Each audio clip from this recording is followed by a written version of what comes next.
It is 2 o'clock. We are now live streaming, members.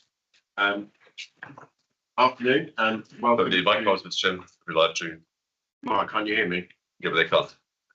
No, they can. All three of them. Welcome to the meeting of the House of Supervisory Board.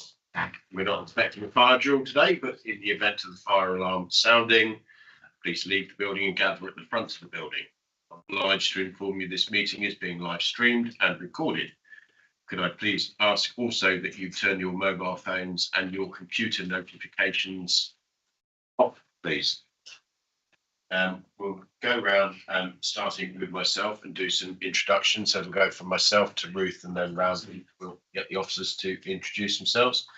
My name is Vince Hunt. I'm the Councillor for Manasseh, and I chair the Housing Supervisory Board.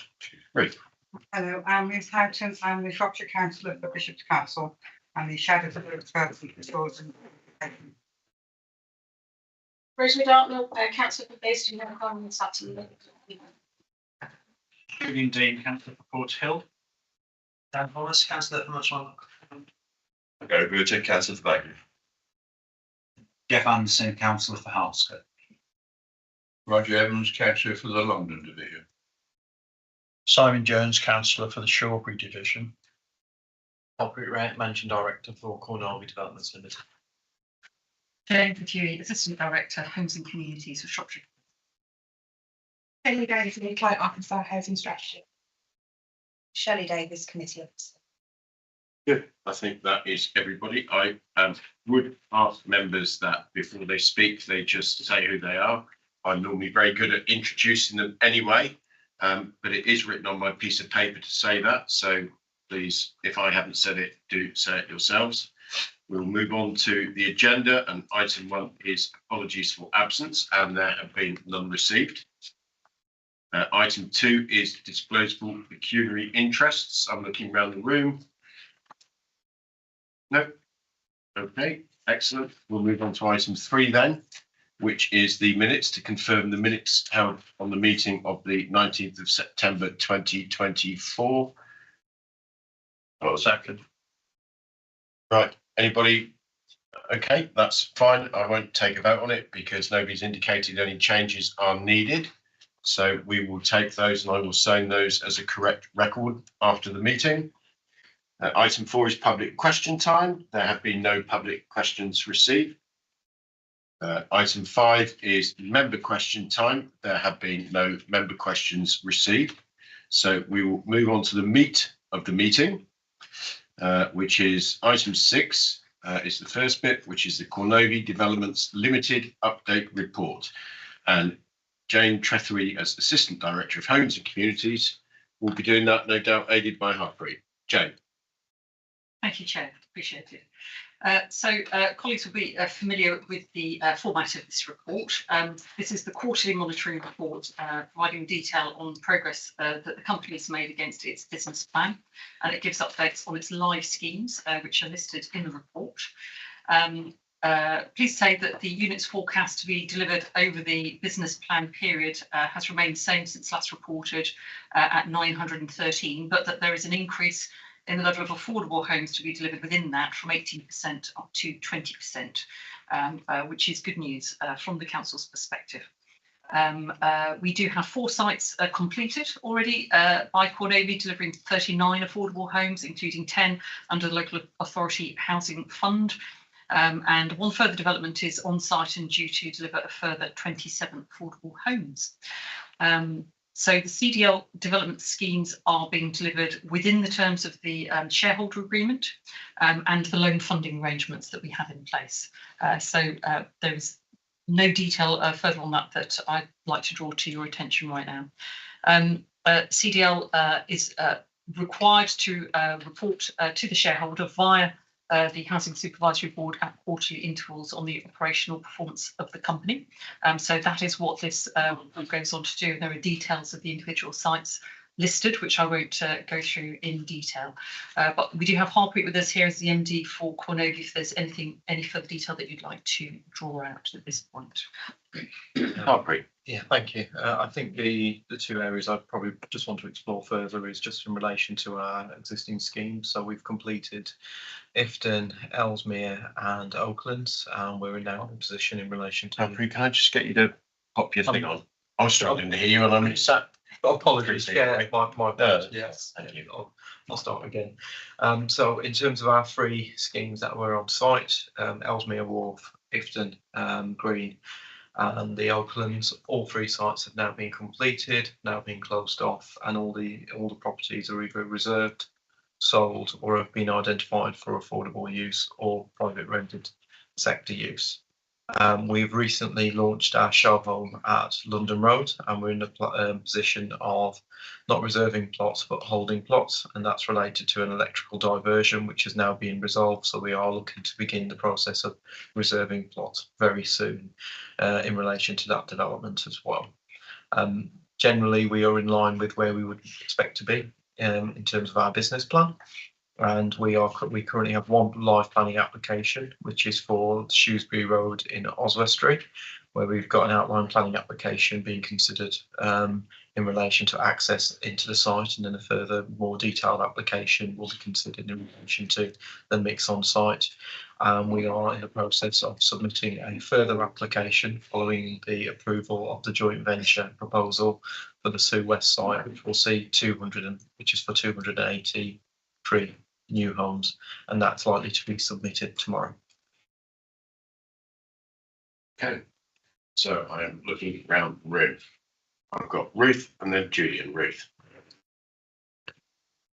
Thank you, Chair. On the affordables on the completed sites, have they been released to Shropshire or are they being private rented by Cornogie? So if I talk about the affordable properties first of all, the majority of those properties are being retained by the housing revenue account, which is managed by Star Housing on behalf of the local authority. 15 of those properties at Ifton Green have been purchased by Connexus. Vivian? That was my question in part. So thanks for that. My other one was just 2.7 homes by tenure type and bedroom size. It does tell us homes by bedroom size, but it doesn't also tell us tenure type. I think it'd just be interesting to get to a stage where we know how many 2 bedrooms we're putting into the social housing stock, for example, looking ahead. Yes, I'll get that breakdown and provide it straight after this meeting and put that on file. Yes. I think I missed the last meeting, but when we went back 2 meetings ago, there was serious concern about cost of raw materials, cost of labour, and set against that, house prices are actually plateaued, if not dipping. How has that situation changed now, 6 months on? I don't think it has. We're seeing a small increase in cost inflation. We're seeing for me anyway, a kind of existing position in relation to house prices. So they're plateaued. Yes, very much so. And I think the other key challenge for us at the moment is just general confidence within the market. We were potentially expecting a bit of an uptake during the summer into the autumn. We've not seen that. We've seen lots of expressions of interest. What we have seen is more people interested in different tenure types now. So shared ownership has been a considerable interest in relation to that housing product. But generally, we are still in the same place we were probably 6 months ago in relation to the housing market. So it's not as bad as it was 12, 18 months ago, but we've not seen the uptake which we had hoped at this point. The advice we're getting from agents and others is that potentially we may be in the same position within the summer. So one of the things we are looking at, like all organisations, is production. So whilst we've got London Road live at the moment, we are looking at the way in which we release plots, when we release plots, and how that will move forward when we move forward with phase 2 as well. Not saying to mothball, but looking at the level of production in relation to the units being released. And then finally, in relation to future development opportunities as well. So until we see a kind of uptake and uplift within the housing market, we are going to be continually being very careful with the number of new homes we invest in for that reason. Thanks. Gary? Thanks, Chairman. The change over to shared ownership away from wholly owned, how will that affect from a financial point of view? If somebody only buys 10%, when do we get the funding for the remaining 90% over a 25-year period? First of all, we're not proposing to do that. We've seen interest in shared ownership, but Cornwall does market sale of private rented sector housing. That's a tenure that's seen a lot of interest in relation to our sites because of affordability. Generally, with shared ownership properties, what tends to happen is you sell those to a registered provider, sometimes at a discount or just below market value, so 90–95% of market value, as an example. That registered provider would normally get some grant funding from Homes England. They would then sell a percentage of that home. Historically, it's been between 25 and 55%, but you can buy up to 75% as part of the first tranche. And they would then collect rent on the outstanding balance, and the rent is normally cheaper than if you had a mortgage product. So what you find is that with the rent and the mortgage, it's normally cheaper than if you purchased outright in relation to that property. Quick question from me on shared ownership, if I may.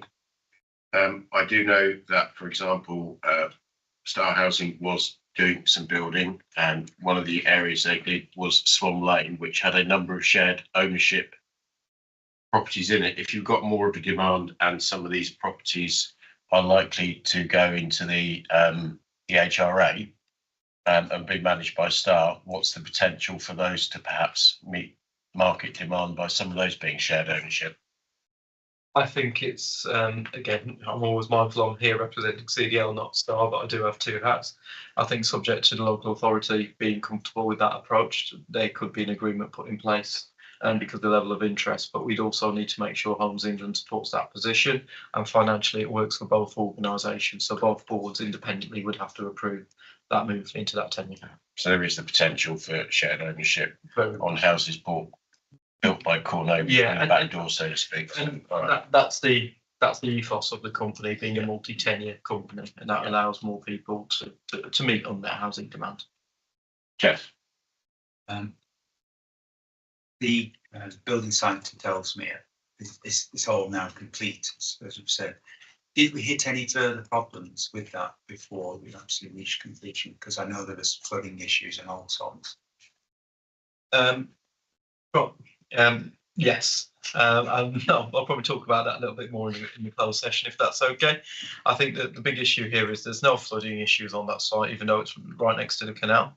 But there were a few other technical issues, but they've all now been resolved. But that was the site that keeps on giving, I think, is the right way of putting it. Taking, yeah. So yeah, it's been in the nicest way. It's a great site and what we've delivered, but I'm glad it's over. And it's all done. Yeah. Can I ask how many actual sites you're actually working on now?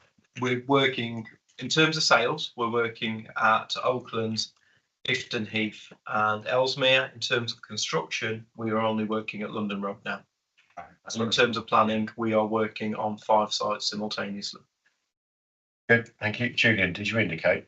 I did, yeah. So it's a general question looking ahead, really. So as I understand it, there's work going on in Whitehall around future home standard, and the Environment Audit Committee has got an inquiry that just started on environmental sustainability and housing growth.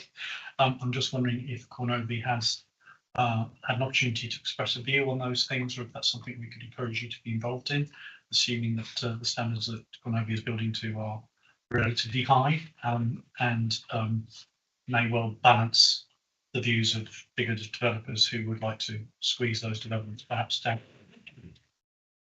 We'd be really happy to. We'd give an honest assessment of some of the challenges we have encountered, but also some of the opportunities as well in relation to our specification, meeting national defined space standards, future home standards, being a full electric in relation to the majority of our developments now. So from my perspective, we'd really welcome that, and also some of the practical solutions we've come up with to resolve complex issues like net biodiversity gain. So in my mind, development is becoming more difficult. It's becoming more expensive at the kind of planning stage in particular. And if we are going to be able to develop at mass and really accelerate that delivery. There are a number of challenges we need to kind of resolve, but not taking away from the importance of design, good quality housing and sustainability. That careful balance that we need to meet. And I think we're doing okay there, but there's a lot more work we can do in the future. Yep. Thanks for that. I just wondered through you or through Jane, what's an appropriate way to encourage people in OB to respond to that inquiry? Yeah, absolutely. I'm quite happy to pick that up. Is that something that you've got access to? That you It's on the Parliament website. So, but I'll send you a copy. Yeah, that would be really helpful. Thank you very much. Okay, looking around the room. If there are no more questions on that, we will move on. Item 7 is the exclusion of the public and press. Excuse me. I knew crisps wasn't a good idea for lunch. To resolve in accordance with the provisions of Schedule 12A of the Local Government Act 1972, paragraph 10.43, the Council's access to information and procedure rules. The press and the public will be excluded during the consideration of the following items. Is everybody content for that to happen? Good. I hear no dissent, so we will wait for confirmation by Shelley that the live link is finished.